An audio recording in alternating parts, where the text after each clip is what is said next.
Football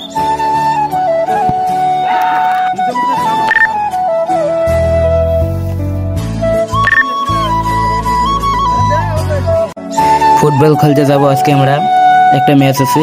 এখন ম্যাচটা খেলার জন্য আমরা সবাই যাব। এখন এখানে সবাই একসাথে হইতেছি, ঘর যাব। এখন যাওয়ার সময় বন্ধু বান্ধব বলে একটু একটু মজা করলাম। এই তো আর মাথায় বলটা লাগলো, ওটা কোনো সমস্যা নেই, বন্ধু বান্ধব হয়। আজকের খেলাটা হলো সর্দিপাড়া বনাম সর্দারপাড়া। এর আগেও একটা ম্যাচ খেলছি, এটা আমাদের কোচ এবং আমার চাচা হয়।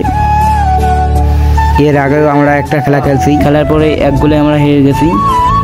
এখন আজকে আমরা আবার নতুন করে খেলাটা শুরু করব। এখন ভ্যানের জন্য সবাই এখানে অপেক্ষা করতেছি। বাইরের মাঠে খেলা খেলতে যাবো তো, এখন সবাই মিলে যাইতেছি ভ্যানে, অনেক মজা করব। পিছনে আরও একটা ভ্যান, আমরা সবাই মিলে একসাথে যাইতেছি। এলাকার বড় ভাই, ছোট ভাই এবং চাচা সবাই একসাথেই। খেলাধুলার মাঝে অন্যরকম একটা শান্তি আছে। তারপর সবাই মাঠে চলে এলাম। আসার পরে মাঠে প্লেয়ারদের ডাকতেছি, ডাকার পর এখন প্লেয়ার বাছাই করা হবে। বাছাই করার পর তারপর খেলাটা শুরু করবে।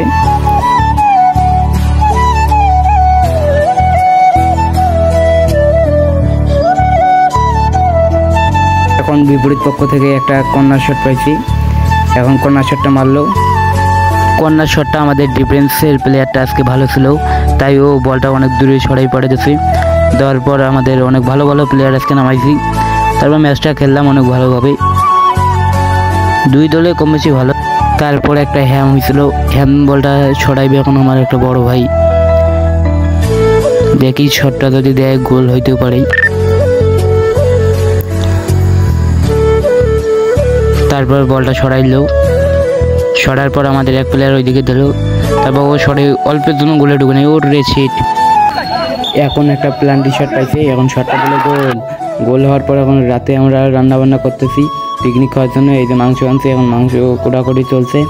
তারপর এখন খাওয়া দাওয়া হবে।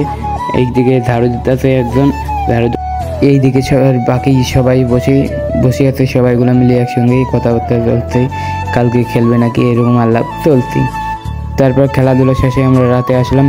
এখন এই যে রান্নাবান্না শেষ, এখন সবাই খাইতেছে, খাওয়ার জন্য সবাই নিতেছে ধীরে ধীরে। আমিও তারপরে নিলাম, নিয়ে এখন আমি যাইতেছি।